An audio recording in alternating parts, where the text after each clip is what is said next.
이사야 43장 1절에서 7절 저 한 절 여러분 한 절 함께 교독하겠습니다.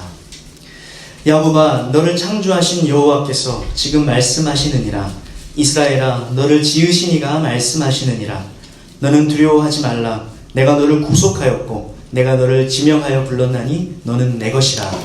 내가 너를 가운데 거치할 때에 내가 너와 함께할 것이라. 강을 때 네 너를 승소하지 못할 것이며 내가 너를 가운데 거치할 때에 파티가 아니할 것이요 그곳이 너를 사는 쪽으로 보내리니. 대저 나는 여호와 내 하나님이요 이스라엘의 거룩한 이요 내 구원자임이라. 내가 유굽을 너의 속량물로 구스와 스바를 너를 대신하여 주었노라. 내가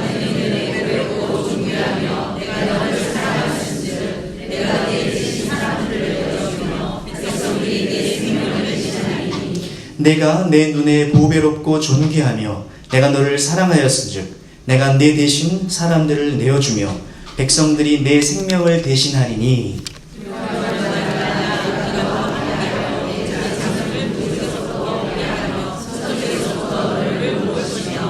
내가 북쪽에게 이르기를 내놓으라. 남쪽에게 이르기를 가두어두지 말라. 내 아들들을 먼 곳에서 이끌며 내 딸들을 땅 끝에서 오게 하며 내 이름으로 불려지는 모든 자 곧 내가 내 영광을 위하여 창조한 자를 보게 하라. 그를 내가 지었고 그를 내가 만들었느니라. 아멘.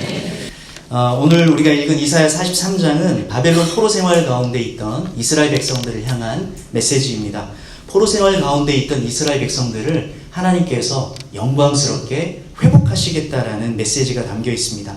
그들은 비록 하나님 앞에 범죄하여서 징계를 받고 바벨론 포로로 끌려갔지만 사실 그것은 이스라엘 백성들을 완전히 버리시겠다라는 사인이 아니라 그들이 하나님 앞에 다시금 정결하고 거룩한 백성, 또 하나님께서 그들에게 맡겨주실 사명을 감당할 만한 깨끗한 그릇으로 삼으시고자 그들을 징계하시는 아버지의 손길이었던 것입니다. 이스라엘 백성들이 그 징계를 받을 때 돌 위에 돌 하나도 남기지 않고 성전이 회파되고 또 자신들의 동족이 눈이 뽑히고 또 포로로 끌려가는 2000km가 넘는 긴 대장정을 거쳐서 바벨론 포로로 끌려갔을 때 그들의 마음은 정말 갈갈이 찢겨졌을 것입니다. 하지만 하나님의 마음, 마치 자식을 징계하듯이 그들을 징계하시는 아버지의 마음은 그렇게 모진 것은 아니었던 것이죠. 이사야서를 잘 읽어보면 마치 아이들 엄하게 야단쳐놓고 혹시라도 아기가 마음 상하지는 않았을까 뒤에서 이렇게 마음 조마조마하는 부모님처럼 그런 마음을 우리가 읽을 수가 있어요. 제가 증명해 드릴까요? 이사야 49장 14절에서 16절 보면 징계하시지만 그 징계의 이면에 애통해 하시고 마음 아파하시는 하나님의 마음이 고스란히 담겨 있습니다. 이사야 49장 14절에서 16절 같이 읽어볼까요? 시작. 오직 시온이 이르기를 여호와께서 나를 버리시며 주께서 나를 잊으셨다 하였거니와 여인이 어찌 그 젖먹는 자식을 잊겠으며 자기 태에서 난 아들을 긍휼히 여기지 않겠느냐. 그들은 혹시 잊을지라도 나는 너를 잊지 아니할 것이라. 내가 너를 내 손바닥에 새겼고 너의 성벽이 항상 내 앞에 있나니. 아멘. 이스라엘 백성들은 여호와께서 과연 우리를 버리셨단 말인가? 하나님의 임재가 있는 그 성전이 어떻게 저렇게 쉽게 회파될 수가 있다는 말인가? 하나님은 도대체 어디 계신가? 그분이 혹시 우리를 버리신 것은 아닌가? 우리를 잊어버리신 것은 아닌가? 어찌하여 이 포로 생활은 계속 이어지고만 있는 것인가? 이런 절망 가운데 있었던 것이죠. 그러나 하나님은 마치 여인이 그 젖먹는 자식에게 온 정신을 집중하는 것처럼 그렇게 그들에 있는 작은 신음 하나까지도 이렇게 감지하고 계시는 그런 긍휼이 많으신 하나님이었다는 것이죠. 그리고 그들을 향해 여전히 얼굴빛을 비추고 계시는 분이셨다는 거예요.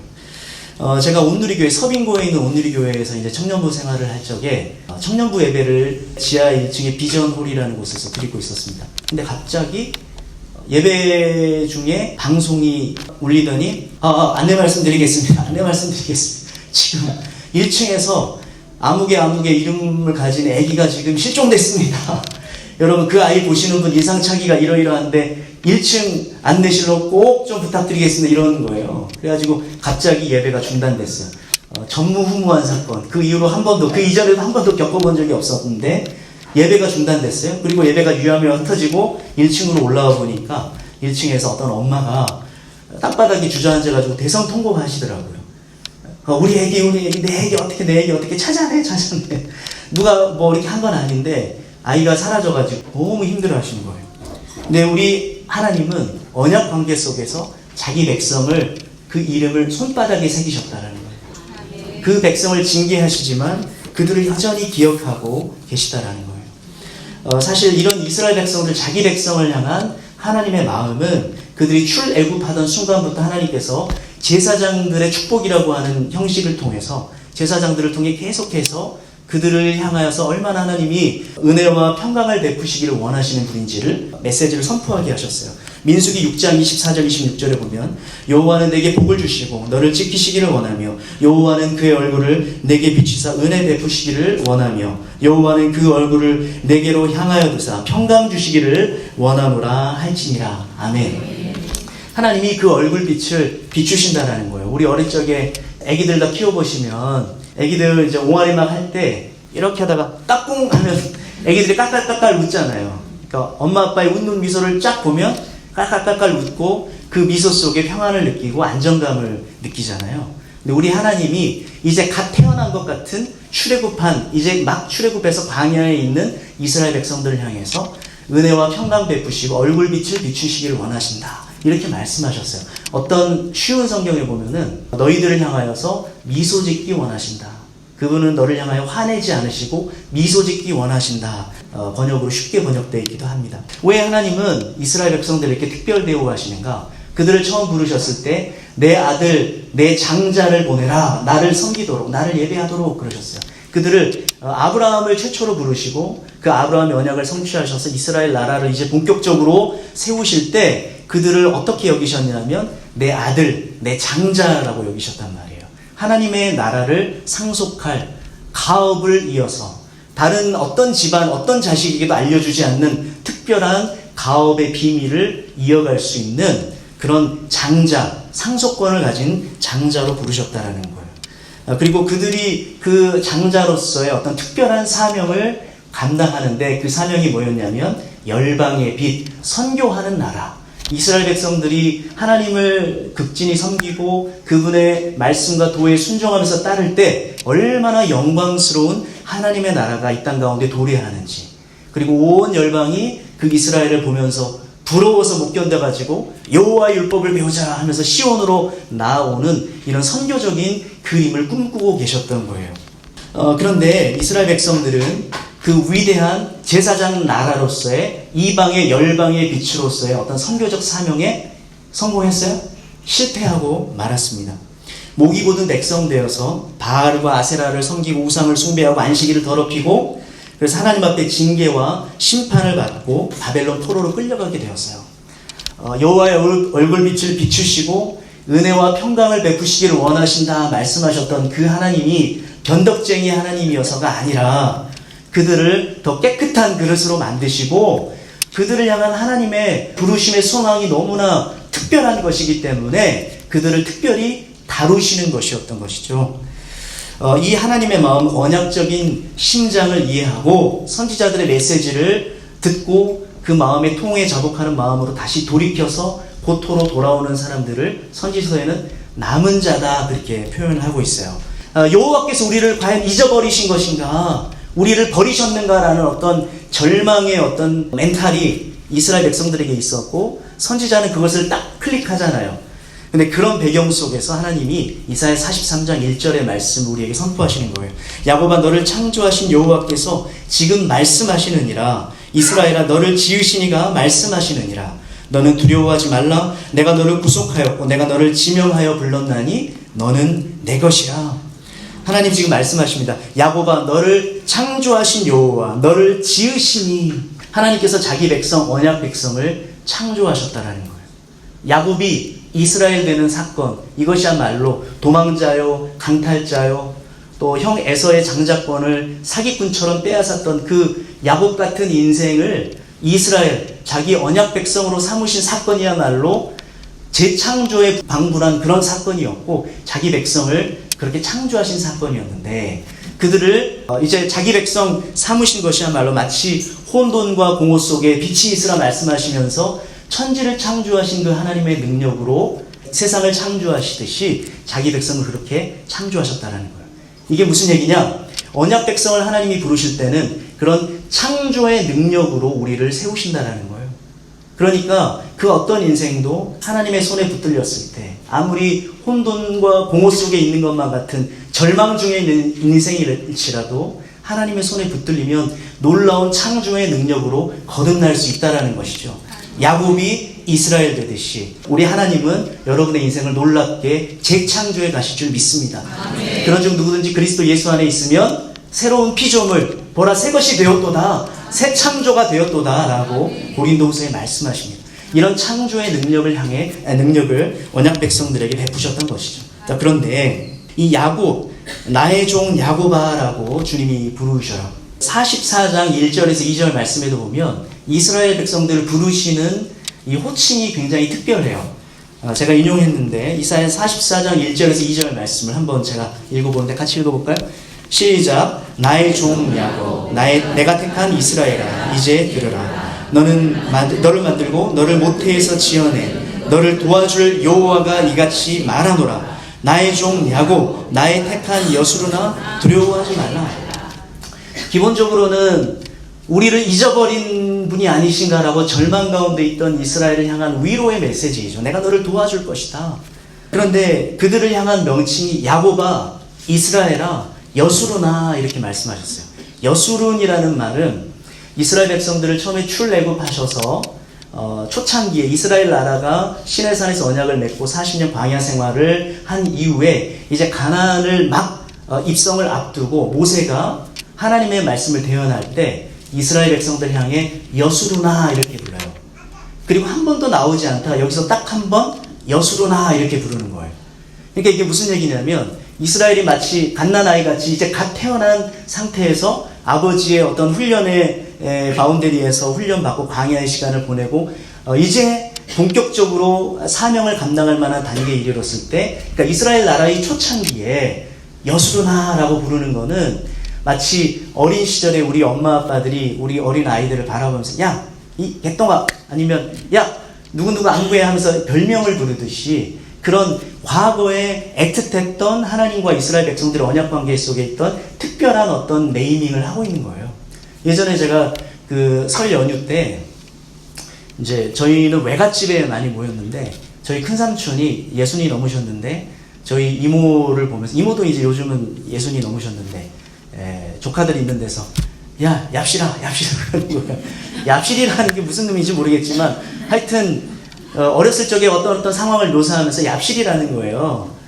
이게 이제 어렸을 적에 우리 아무개가 우리 여동생이 이랬는데 막 그러면서 그러니까 막 이제 삼촌들이 막 낄낄낄 웃고 근데 그런 정담을 주고 받듯이 우리 하나님이 여수르나라고 부르는 거는 여호와께서 우리를 잊어버렸는가라고 두려워하던 절망 가운데 있던 이스라엘을 향해 그들의 두려움과 절망을 위로해 주시기 위한 그냥 어떤 지혜로운 어떤 정담인 거죠. 말하자면 그분이 광야에서 우리를 먹여 살리셨던 그분이 지금 그 이름으로 우리를 부르네. 연애 시절에 불렀던 어떤 애칭을 만약에 남편이 아내가 부른다면 그때 딱 애틋했던 추억이 떠오르지 않겠어요? 여수르나라고 부르시는 거예요. 근데 야곱아라고 부르시는 이유는 뭘까요? 야곱이 누구예요? 이삭의 두 아들 에서와 야곱. 근데 야곱은 팥죽 한 그릇에 에서의 장자권을 거의 강탈하듯이 그 어떤 다급한 상황 속에 너무 배가 고프니까 에서도 에서지만 야곱도 야곱인 거예요. 그러면 안 되잖아요. 근데 장자권 줘라 그럼 팥죽 줄게 이런 식으로 거의 사기치다시피 해서 장자권을 강탈하다시피 했고 아버지 이삭으로부터 장자의 축복까지도 그냥 속임수로 빼앗았어요. 그래서 이 분노에 찬 에서의 낯을 피해서 사라의 그 권면으로 바단 아람으로 급히 도망을 가다가 베델에서 고온이 자빠져 자고 있었단 말이에요. 근데 그때 돌베개를 베고 자고 있었는데 여호와 하나님이 그에게 찾아오셨어요. 그래서 뭐라고 말씀하시냐면 내가 너와 함께 있고 내가 내게 약속한 것을 다 이루기까지 내가 너와 함께 할 것이다. 너를 통해 놀라운 일들을 이루실 것이다. 아브라함에게 하신 언약의 축복을 재현하시고 다시금 그 도망자요 사기꾼 같았던 야곱에게 일방적으로 축복을 선포하신 다음에 그냥 사라져 버리셨어요. 대화 한마디 나눌 사이도 없이 일방적으로. 그리고 나서 나중에 20년 동안 라반의 집에서 거의 야곱도 야곱인데 또 라반도 라반인 거예요. 라반도 한 수 위였단 말이죠. 라반에게 상당히 많은 시간들을 거의 사기당하다시피 그렇게 착취당하다시피 어려운 시간을 보내다가 결국 하나님의 음성을 듣고 다시 이제 고향으로 돌아오는데 형 에서를 다시 만나야 되잖아요. 에서를 만날 자신이 없어요. 자기를 또 죽일 것 같아요. 그래서 그때 이제 간절히 하나님 앞에 부르짖는데 자기 신앙으로 부르짖는 게 아니라 내 아버지 이삭의 하나님이요 이렇게 부르짖어요. 그러니까 자기가 죽겠으니까 하나님 앞에 에서의 하나님을 자기 아버지의 하나님까지 우리로 말하면 그냥 천지신명이라도 동원하고 싶은 그런 심정이었을까요? 그렇게 이제 약간 기회주의적으로 하나님을 불렀는데 야복강에서 간절히 여호와의 천사와 씨름하다가 결국 그 천사와 겨루어 이겼어요. 그리고 기도 제목을 응답받은 거죠. 그때 그 여호와의 천사는 사실 하나님이었는데 여호와의 천사가 뭐라 그러냐면 너는 이제 다시는 이름을 야곱이라 하지 말고 이스라엘이라 해라. 이스라엘이 뭐예요? 하나님과 겨루어 이겼다.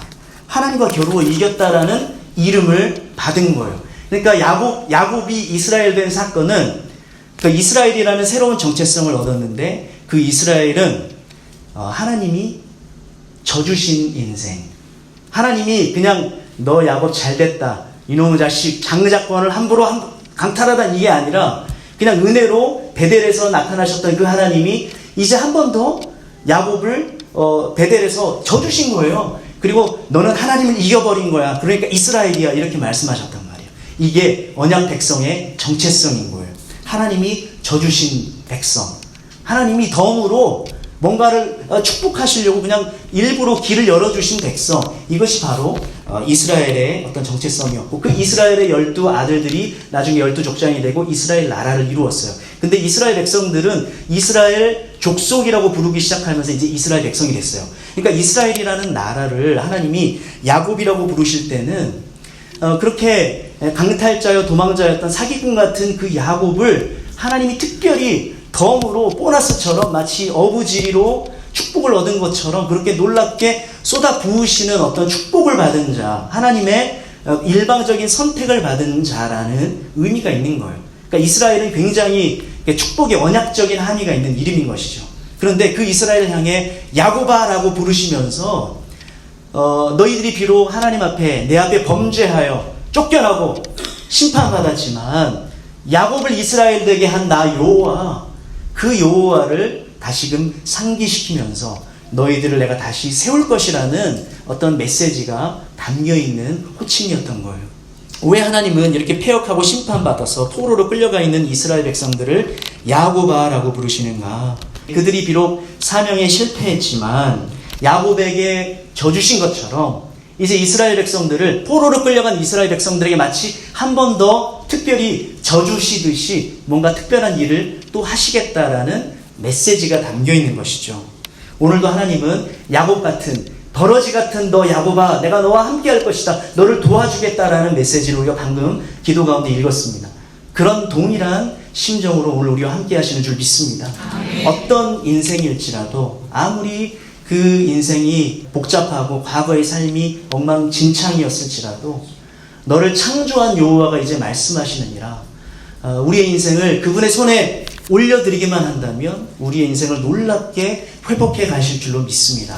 우리의 가정이 아무리 엉망진창이고 이 나라가 아무리 엉망진창이어도 야곱을 이스라엘 되게 하시고 그를 재창조하시고 지으신 여호와 혼돈과 공허를 질서와 조화로 하나님 보시기에 심히 아름다운 세상으로 바꾸시듯이 우리 인생을 그렇게 회복해 가실 줄 믿습니다. 자, 그런데 하나님이 야곱에게 져주시듯이 이번에 한 번 또 져주실 것처럼 얘기하시면서 이스라엘아 부르시는데 어떻게 특별하게 도우신다라는 얘기인가?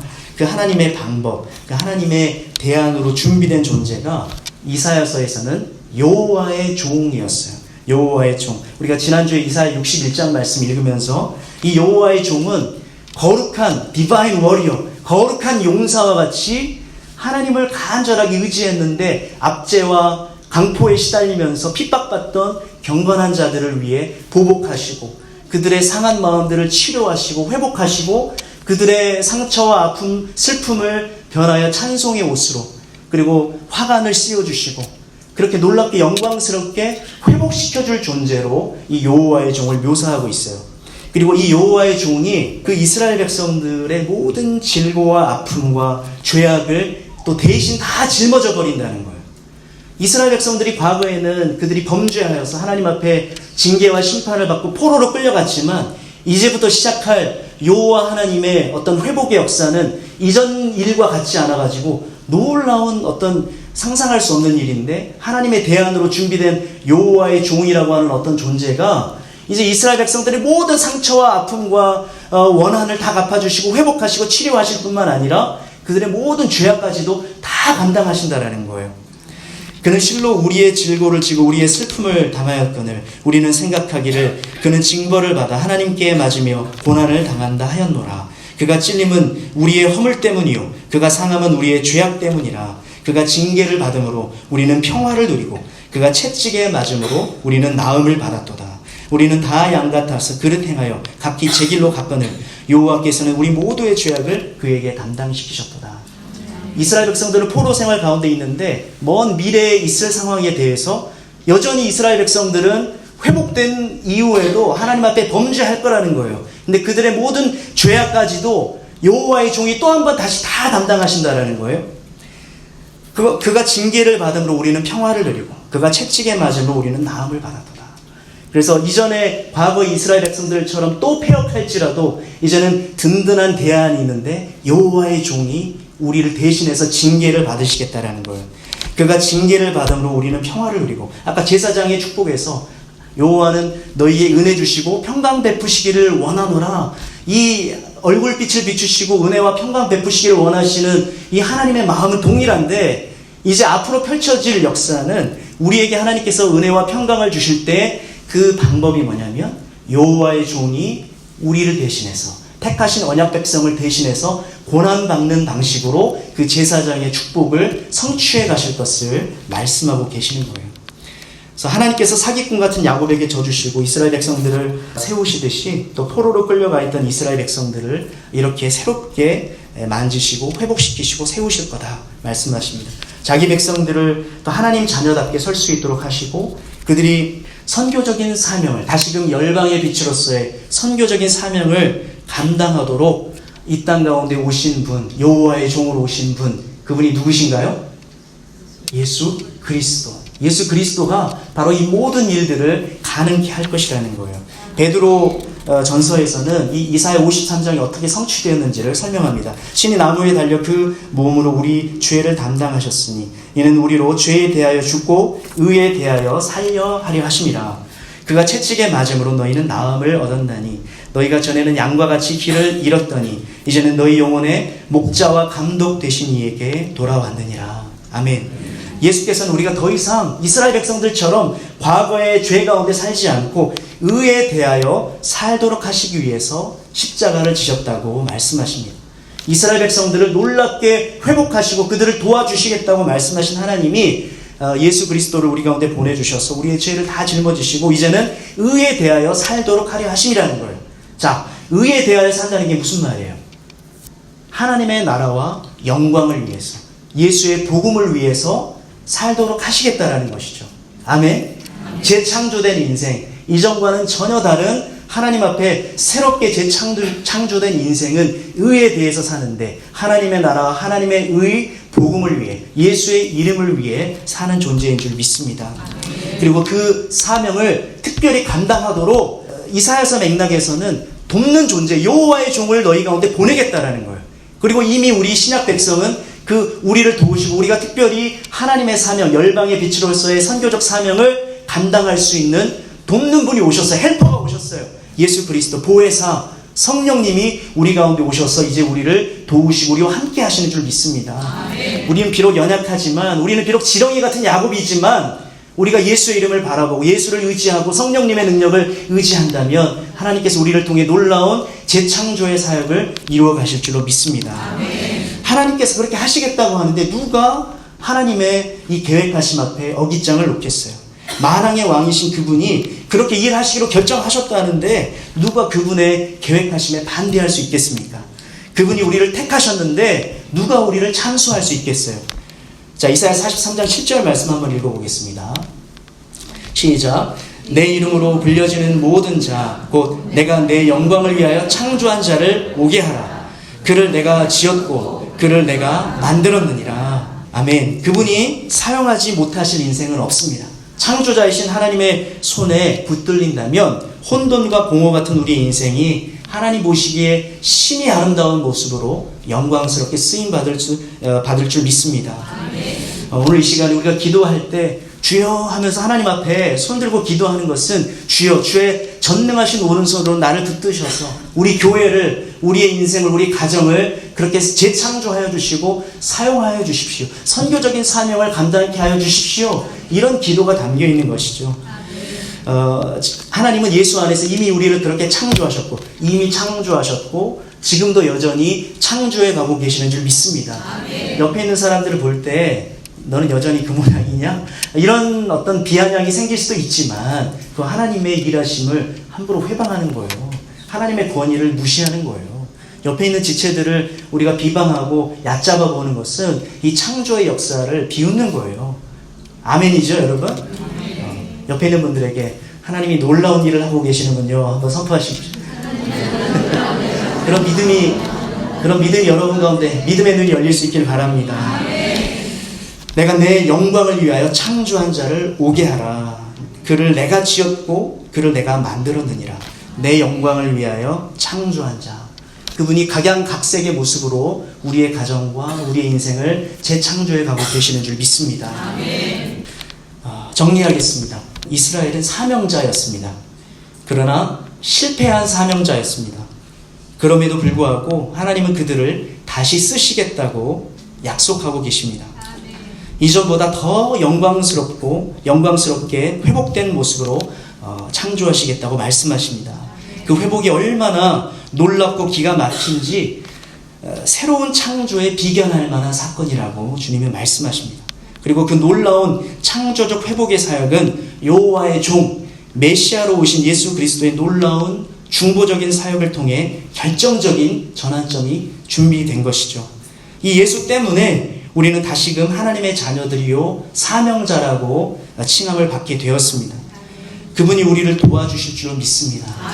여호와의 종으로 오신 분은 자기 백성을 도우시고 그들을 위해 중보하시고 그들의 질고와 아픔을 대신 다 담당하시고 세상 끝날까지 함께 하시기 위해서 오신 분인 줄 믿습니다. 그러므로 우리가 예수 믿고 교회 안에서 사역정 한다 이런 사람들은 내 힘으로 하는 게 아니고 예수 바라볼 때에만 온전히 아버지께 영광이 되고 그 사명을 감당할 수 있는 줄 믿습니다. 사역하다 낙심이 됐다면 그것은 사실 불신앙인 거예요. 예수를 바라보아야만 우리는 온전히 그 상황을 돌파해 나갈 수 있는 줄 믿습니다. 그리고 그것은 우리에게 속한 사역이 아니에요. 하나님 나라 사역은 인간적인 혈과 육으로는 한 발자국도 전진시켜 나갈 수 없어요. 오직 성령의 나타남과 능력으로 힘으로 되지 아니하고 능으로 되지 아니하고 오직 나의 신으로 되느니라. 성령의 능력으로 그분을 의지하고 십자가를 바라볼 때에만 이 놀라운 재창조의 역사가 이루어져 갈 줄 믿습니다. 같이 한번 기도하시겠습니다. 좋으신 아버지 하나님 은혜를 감사합니다. 지렁이 같은 부족한 인생들, 정말 허물 많고 죄 많은 인생들을 부르셔서 하나님의 놀라운 사명자들로 저희를 다시금 세워주시고 다시금 저희를 사용하시겠다고 약속하시니 감사합니다. 주여 홀로 영광 받아 주옵소서. 이 시간 믿음의 두 손 들어 주님 앞에 예수의 이름 부르며 간절히 나아가기를 사모하오니 성령이여 함께하여 주시고 주님 손에 온전히 붙들려서 영광스럽게 쓰임받는 인생 되게 하여 주옵소서. 믿음의 상상력을 열어주시옵소서. 우리의 가정을 새롭게 하시고 나의 삶을 고쳐주시고 온전케 하실 주님을 찬양합니다. 우리 온누리교회를 영광스럽게 이 지역 가운데 사용하실 주님을 찬양합니다. 감사드리오며 예수님의 이름으로 기도합니다. 아멘.